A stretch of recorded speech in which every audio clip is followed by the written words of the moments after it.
Hi, good morning, everyone. I must say it's a good evening for me. I am sitting in Canada right now, and this session is live from Toronto. Uh, so we are live on 110th CMAAO session. This is the international weekly meeting where all the national medical associations do meet up, and we share a common platform to understand what's going on in the world. And I think I have a small update to give. I have done an extensive travel in the last 4 nights. I flew from Delhi. I traveled to Abu Dhabi. I went to US. I stayed for a night there. Then I went to Canada. So a lot of COVID restrictions are still on. In US, you still need a mandatory COVID testing in last 24 hours. You don't really need to wear mask there. The mask restrictions are off, but COVID, protocol needs to be followed. You need to maintain the distancing. They do tell you to wear mask, but it's not very mandatory. What I noticed for Canada, you don't need a COVID testing to enter the Canada, but it is very stringent that you have to wear mask even during the flight. They will not let you take off. If you're sitting in the flight, if it's a 2 hours flight, you have to wear mask for next 2 hours. You cannot remove the mask. The only time you can remove the mask is when they serve food. And if it's a shorter flight, you don't even get food, so you can't even remove masks. And if you remove mask, the air hostess will come, the cabin crew members will come, and they will ask you to wear the mask immediately. But when I go around the city, I don't see people wearing mask. So, it's very confusing what's going on. But I think what they're trying to say is that, COVID is still there. You need to follow the mandatory COVID protocols. And a lot of countries are trying to follow. So there is an app which Canada has made. It's a Arrive Canada app.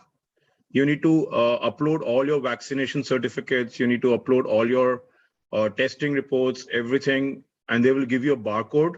So they have basically removed the interface of a human at the immigration. They have made sure that people upload a lot of information during the web check-in and during the arrival with the machines. So it's very good way of removing the interface and keeping the distance of social distancing.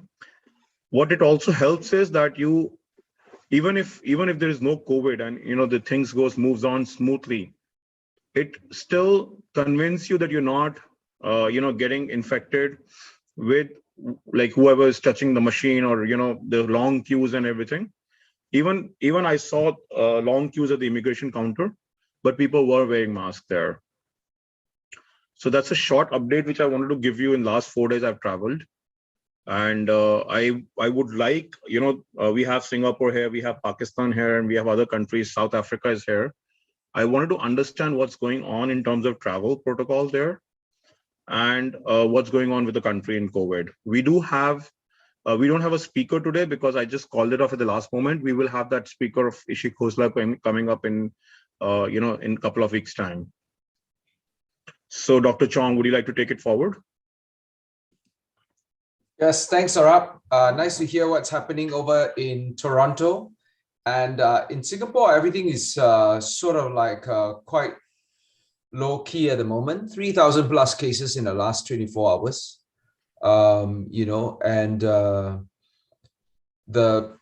It seems in our city now, it seems that life is going back to normal. The traffic is quite horrendous. The foreigners are back. A lot of my foreign patients are back here in Singapore from the surrounding region. So it seems like life is really, really going back to normality. I was at the airport to pick up my son the other night, and the airport, Changi Airport, was quite packed, was quite crowded. I think the restrictions on travel to Singapore are very minimal now. Masking is just indoors. Any indoor venue you have to wear a mask. Anything outdoor, you don't have to, right? It's not necessary. But otherwise, and all the restrictions on big events like churches, mosques, temples, weddings, even big events like conferences have all started to ease off, meaning that they are allowed to hold these big conferences and so on. And so I think really life is going back to normality here in Singapore. And the healthcare system, but the healthcare system is overloaded in Singapore because I think there's a lot of pent-up demand in the last 2 years. We had a lot of, patients cooking. They haven't been seeing their doctors. And so we've got quite a bit of pent-up demand in public sector, and it's spilled over to the private sector as well. So the other night I had a patient, I was trying to get her into hospital, and in the private hospital here, and there were 30 patients ahead of her in the queue to get a bed. So yeah, so it's but the spillage, I mean, the spillover is not because of COVID. It's really because of all the pent-up demand in the last 2 years. And of course, all the stuff that wasn't picked up or the stuff that was cooking has now come back to roost. So that's from Singapore. Thank you. So I have a couple of questions here. So when you say, things have piled up and a lot of people are coming to the hospitals, so what is there any specific diseases where people are coming? Like it could be an ENT, it could be a heart patients, or it could be what kind of diseases are more often seen? And is it somewhere related to long COVID also? Like, people may have, issues coming up with the long COVID, which they may not have it.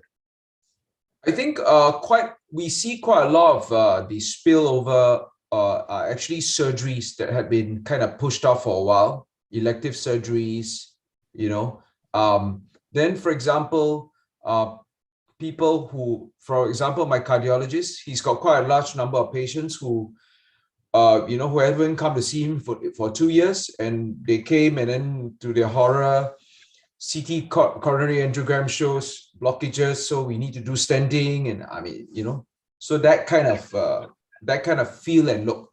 In Singapore also, we now have a dengue outbreak, 6,000 over cases in the last 2 months. So we had a big dengue outbreak. So that's also been troublesome for us and clogging up the hospital beds. So yeah, it's coming from everywhere. Yeah. In fact, Dr. Chong, you pointed out one very important thing, which I also noticed. Things are coming back to normal, but I think it's over normal because a lot of people who have not even traveled, they're all out for traveling. Tickets are very expensive. What I also noticed is that I have never seen so many people in front of me in security ever in my life, what I see right now. So how is that gonna be an issue when people are traveling and COVID? You can't follow COVID. Like I was in New York airport and I was boarding a flight to Vancouver. I probably would have 300 people in front of me doing a security check. Can you imagine? I am saying less. I would say there were more than 300 people. There were like 10 queues, and every queue has about 30-40 people. There is no way you can maintain normality. Back to normality. Long queues at airports. There is no way you can follow the protocol. Yeah, I've just checked my website, and we've taken away the pre-departure test for Singapore. Oh, so when you come to Singapore, if you're vaccinated, no need to do anything. Yeah. No pre-departure test. Yeah, but you need to be vaccinated. Yes, you need to, and it has to be recognized, the WHO vaccines. Okay. Yeah. I in fact, I think Covaxin, Bharat Biotech is also accepted, which was actually an issue before because a lot of people said COVID Shield is what is accepted, and if you want to travel internationally, Bharat Biotech Covaxin is not, but it is accepted. Shall we get Dr. Pillai to update us on what's happening in India? Yeah. India, of course, the number has considerably come down, say 3,000, that sort of range. And now every activity is in full swing back to almost normalcy. And internal air travel definitely has picked up And in fact, as you rightly pointed out, even in India, there is so much of crowding in airport. But then using a mask while traveling by air has to be insisted on, because some of the studies done shows that during flight, if one person has got infection, then at least 20% of the people at 2 or 3 rows in front and back, they are likely to get the infection. So air travel, in spite of high speed airflow is there, air travel does carry a greater risk than other internal activities. So that's why I think the mask wearing is being insisted upon. Then, of course, another good news about India is that mRNA vaccine has been developed by one of our research units, and animal experimentation has shown that the antigen buildup is very good, and its activity against ACE2 receptors has been good, so much so even getting an infection now the vaccine is supposed to protect from severe infection and mortality, but it does not completely prevent infection as such. But the vaccine that has been developed shows that even in that area, the potential is very high, that controlling an infection itself to some extent is reduced. And now the second stage would be for some of these vaccine manufacturing firms to take up this and develop the vaccine at the commercial level and doing human experimentation. But the time gap required to put it into the market definitely will be very less, maybe 6 months or so. Then another phenomenon that we watch is it could be long COVID or whatever. Maybe in many patients, infection itself goes unnoticed, but they come with thromboembolic episodes, TVTs and pulmonary embolism. Even there have been instances where there has been a large clot in the heart itself. So embolic episodes as part of the long COVID phenomenon or whatever, the incidents are very high, particularly among the youngsters, more than the older generation. Among the youngsters, thromboembolic phenomenon definitely is very high, and that's also a matter of concern. So that's where we stand in India. In fact, I think in India, the recovery rate is almost like more than 98%, if I'm not wrong. Yeah. So I think that's one of the good news. And since the recovery rate is very high and the active case only stands less than 0.5%, 0.05%, I think that is the reason why there's no fear right now and people are walking without the mask. It's been treated as a normal flu, I believe, in India now. And at least the rest of the world as well. Okay. Can we have an update from Dr. Qazi from Pakistan? Yes, Dr. Qazi. Oh, yes. Thank you very much, Sarab. Thank you, John. Well, I updated nicely about the India. It's a very good idea that we are today talking about the travel updates. I can share my experience.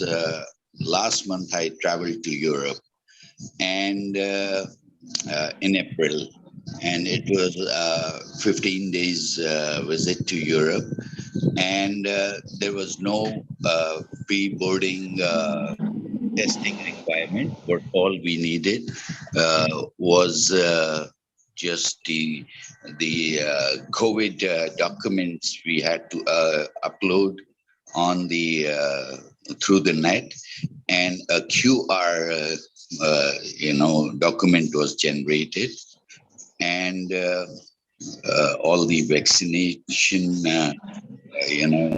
data was there.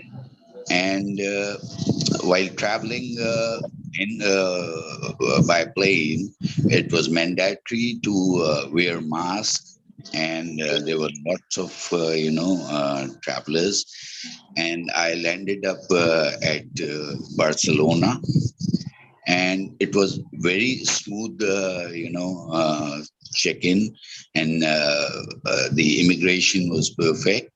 And then while we were in Barcelona for 5 days, lots of tourists were there, and hardly I saw very few people wearing masks while we were in tourist spots in the open.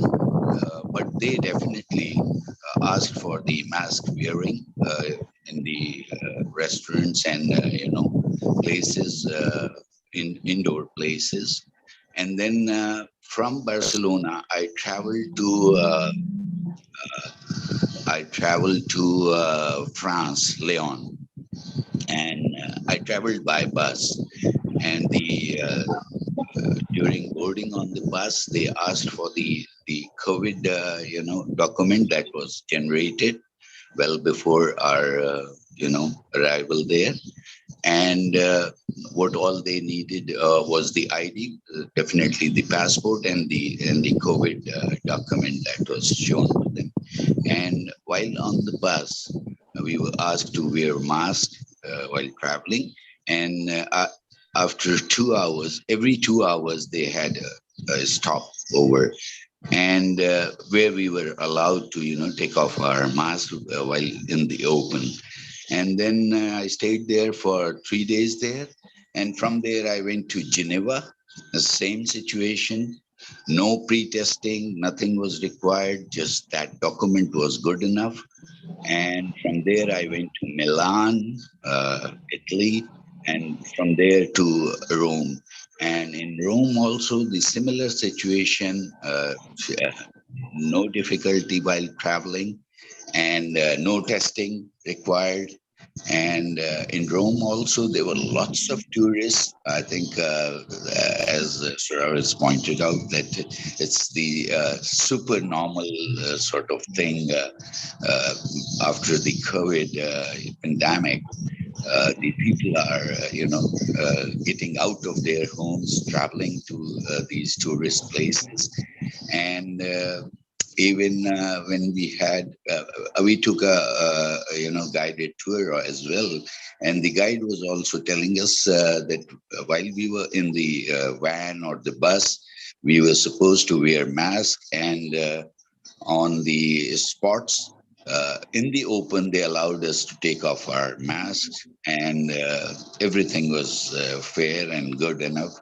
And we enjoyed that Rome visit also to all those historical places, and lots of tourists. I mean, it was overcrowded there, and situation seemed very normal there. And then when I came back, all I needed was a fast track to enter Pakistan. And that is also a sort of document. You have to upload your flight number and everything, and all your vaccination, details online. And with that fast track and tracking ID, you are allowed to board on the plane. In fact, I was traveling through Qatar Airways, and the Qatar Airways, they asked for that fast track to travel back to Pakistan. And it was, when it was shown, they just gave us the boarding pass. So, when we arrived at Karachi airport, they just asked for the tracking ID of that fast track. So I think the documentation are getting more important, and only the fully vaccinated with the boosters completed, they allow you for all these travels. And what we had here in Pakistan, we had Sinopharm vaccines, initially 2 doses, and then I had Pfizer BioNTech vaccine boosters, and those vaccines were quite acceptable at all the entry points and exits. So this is how the traveling is coming back to normal, and it's a good idea by Saurabh that today we can make this session of travel update post-pandemic, and I think that was a good, sharing, and the Europe is quite open, and it was my personal experience 3 weeks back. And last week I was on a Zoom meeting with the Beijing Chinese Medical Association, and they still have their travel restrictions, and there's not more traveling into China or out of China. So that's what I have heard through the Chinese Medical Association, that they have travel restrictions and they're very strict about the COVID, testing. I haven't been to there, but it was a Zoom meeting, and that's what we wanted to know, what's the situation there in China. So this is all about my personal experience of travel a few weeks back. And thank you, Saurabh.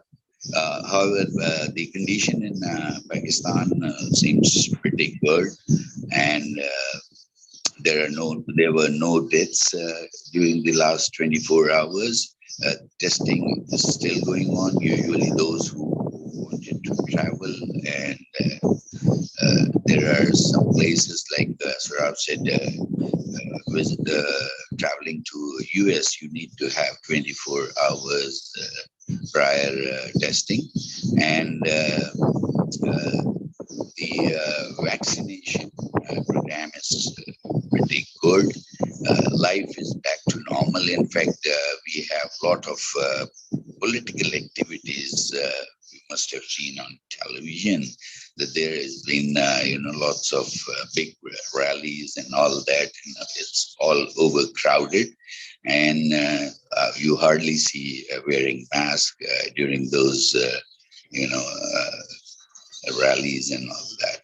So that's what about Pakistan at the moment. Thank you, Saurabh. Well, I think we covered US and Europe both in this session, so we know what's going on in Europe and US now. And what I'm also trying to understand whether, wearing mask in airlines is that an airlines rule, or is that a COVID rule by WHO or someone else that you have to still wear mask, because the rules in airlines is very different from the country rule or city rule, at least Exactly. the foundation. Exactly. It's the airline rules, I think, because some airlines are very strict, like Qatar Airways, they were very strict, and they always wanted you to wear, except the time when they were serving, meals or that. Otherwise, the cabin crew will come to you and will ask you to wear mask. Yeah. Okay. So let's move on with this. Can we have an update from Taiwan?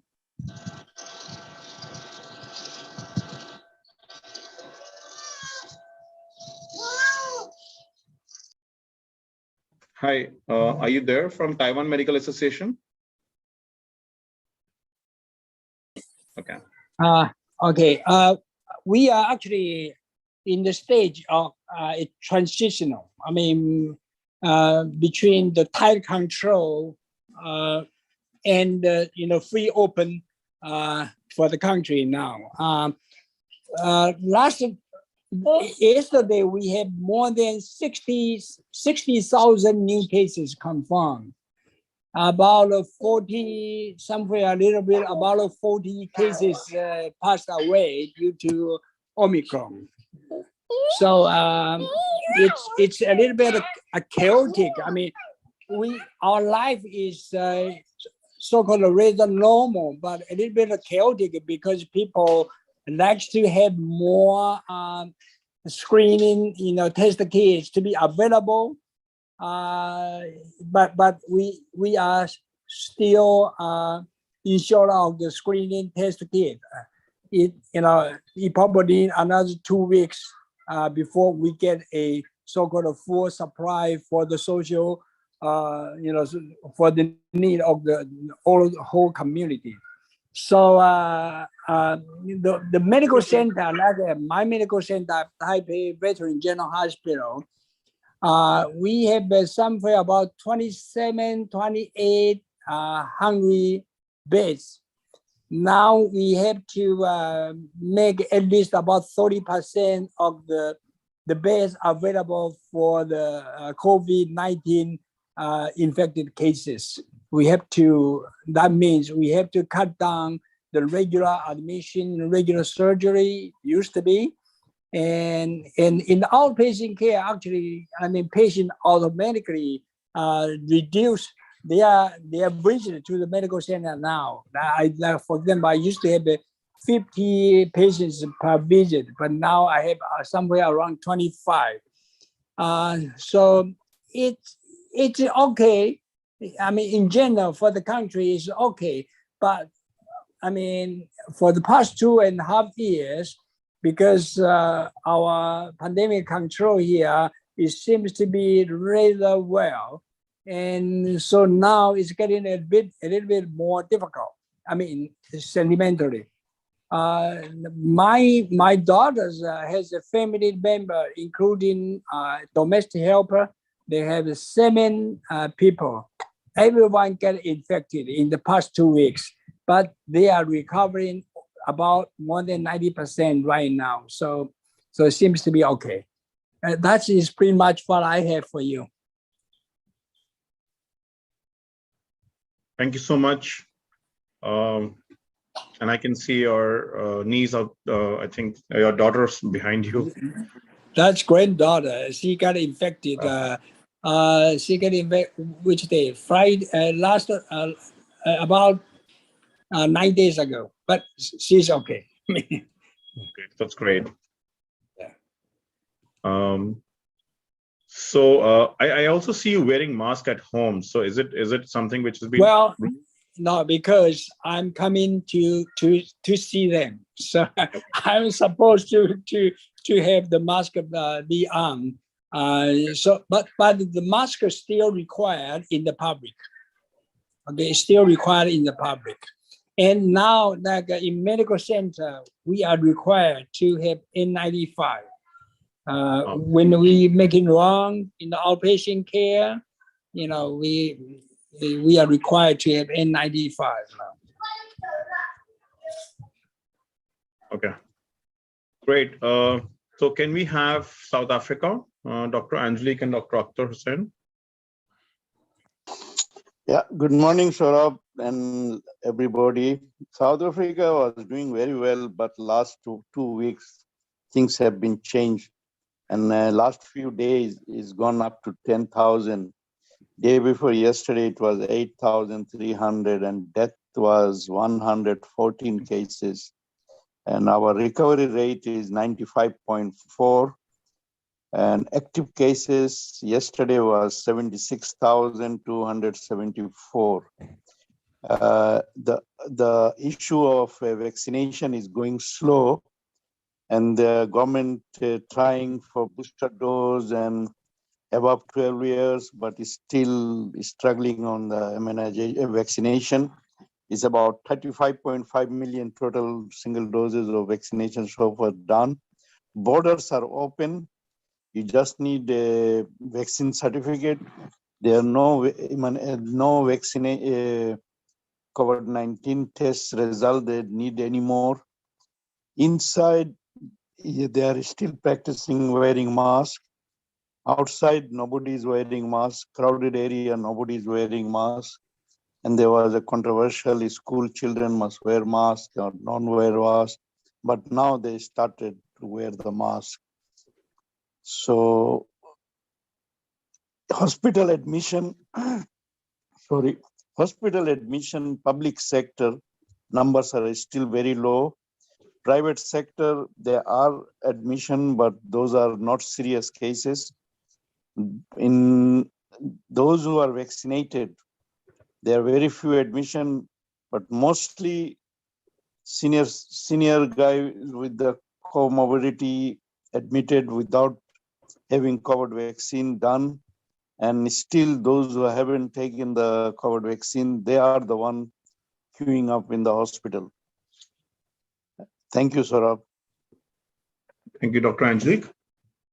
Good morning, and thank you for again for hosting these type of series. And I know it's been for more than 2 years, and thank you again for that. So what I am seeing in, first of all, in the practice again, and I think Prof. Mahdi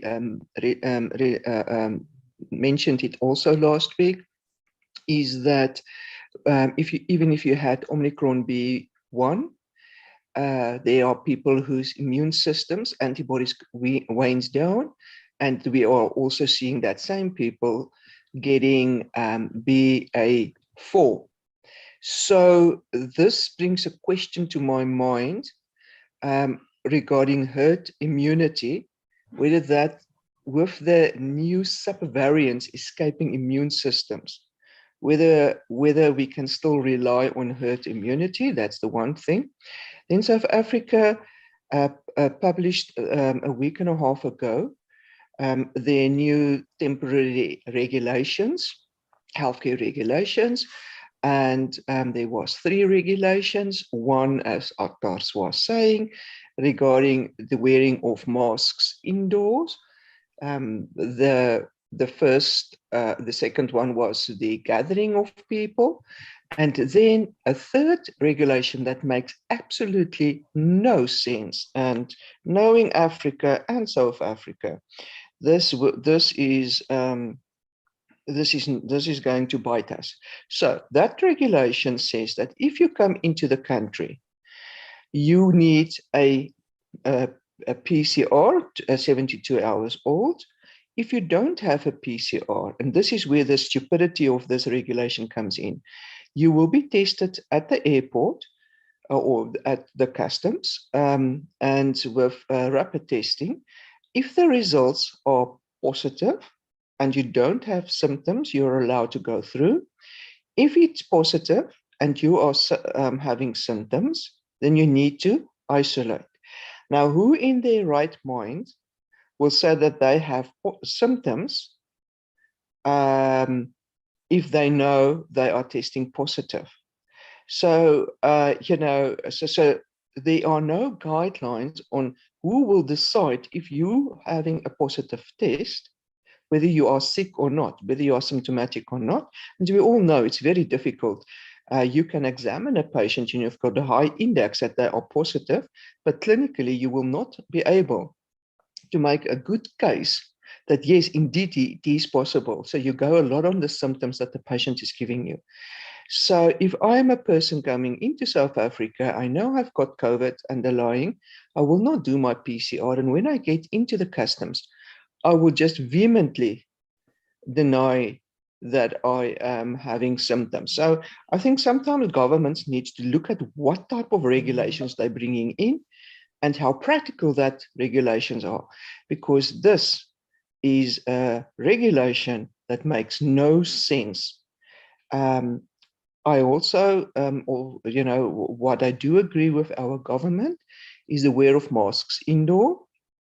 And I think I haven't traveled. No, let's rephrase this. I haven't traveled recently with on flights inside the country, so I'm not sure whether some of these airliners want you to wear masks. I know we need to learn how to live with this virus going forward, but we also need to alert people that even airports might become and flights might become super spreading events, and do not be giving the false security that I have been vaccinated, therefore I will not get COVID. Your vaccination is only to prevent you from severe disease. However, vaccines not preventing you from mild disease. And yes, even if you had the current Omicron, you can still get one of the subvariants, even if you have been vaccinated. We have seen all of this in the practice. So I think it's important to get this message out there. Thanks.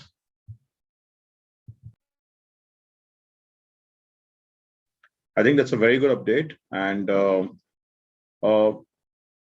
I also strongly believe that if there is any major infection which comes it will through our travel, because right now the travel is way too difficult, and there's a way too stressed which is happening. So I was reading one of the articles here, and it says that Toronto airport had about 30,000 per day international passengers, which has now increased to 45,000 per day, and it is expected to grow up more. And the situation is where they're facing a very lengthy wait time, and it gets worsen and worsen, the kind of screening which is happening, the shortage of staff which is happening, the demand has gone up. So I don't know how these countries and the travelers will save themselves with these infections, but this is something which is a cause of concern today. Unless, because a regular infection can also be spread through these, close people traveling in the security lines and in the immigration lines. So we have Dr. Jamal Chaudhary. Dr. Jamal, can you please give an update on what's going on from Bangladesh? Thank you so much. So actually, I am on the journey, so I could not join early. So anyhow, at least I could join it. That's good seeing you here.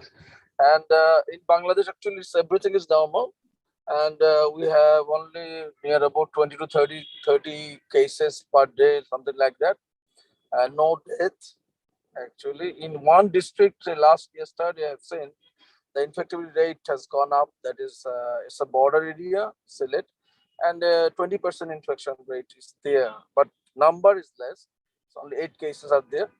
So this is the situation in Bangladesh. So nothing. We are almost more than 80% are vaccinated.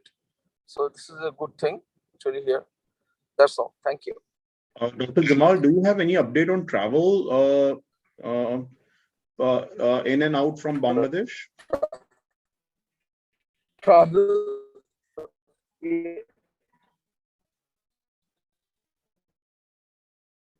Yeah, travel. Only thing is that you have to wear the vaccination card. That's okay. To second dose, and after second dose, only 14 days have to be elapsed. Only you need the gap of 14 days after the last vaccination. That is the thing. Okay. Okay. Thank you Hello. so much, Dr. Jamal. I think you're Hello. traveling right now. You're on the wheels, so your network is also an issue. But yeah, we could hear you. So over to Dr. Chong. Thank you. Okay. Dr. Chong, you are muted. Yeah, I think thank you everyone, and it always a pleasure meeting everybody here on a Saturday to listen to what everyone has to say about the situation back home or abroad.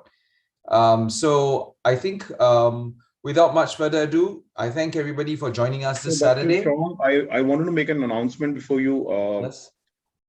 Before you close this meeting. As we all know, this is May, and the person who started this meeting, we lost him on 17th of May, which is 3 days later. Okay. On this day, we are doing a camp in his name, which is 17th May. We lost him in All India Institute of Medical Science, Dr. K.K. Agarwal, who started the CMAAO weekly international meetings. He said the show must go on. So we are doing a free vaccination, a blood test camp on 15th of May as a remembrance of what he has done for the society. That is happening in Delhi, and we are doing a lot of other camps similar way. It's just an announcement which I wanted to do on this session, because this session was the closest for his heart. And I think this was, I used to talk to him and I used to tell him that, this is very important, roundtable think tank meetings. And he always used to say that, if this gets successful, we can in fact have information in advance and we do not need to, rely on the media, on news channels, which might just inflate the things. We have associations coming up together, and if associations support us, it will be one of the very important things. So CMAAO was one of the very closest meetings, and when he got elected, he was very happy. So we lost him in the May. So I think these camps are very important, what we're doing for underprivileged people in India. So Thank you, Saurabh, yeah. for that update on the situation. And yes, it's been a year already, and it's been quite fast. The time has flown past, and we didn't really expect that it's been a year already. But certainly, thank you very much for the information about the camp. And we all have fond memories of Dr. Agarwal, in our hearts and in our minds. So thank you everyone for joining us again. And I look forward to next week's session as usual. And I hope to see you all soon. Thank you. Thank you so much. Thank you so much for joining in. Thanks, Saurabh, for hosting this all the way from Toronto. Thanks. Yeah, and I think I would respect more for Monica, because it's midnight for her. I am actually yawning right now. It may be a jet lag or something, but it's very difficult to stand in the midnight and do these sessions. So hands off to people joining in from North America, and even from Europe, where it's very early morning. So I think it's a very important that we are doing this session, and I respect everyone, not only from people from Europe or America. I think I respect people, whoever is joining in and serving for the society. Even a 1% contribution is helping this. So I request these sessions to continue, and I think very, very important things happening. Thank you so much. Thank you. Thank you, everyone. Thank you. Bye. Thank you. Bye. Thank you. Bye. Bye bye. Thank you.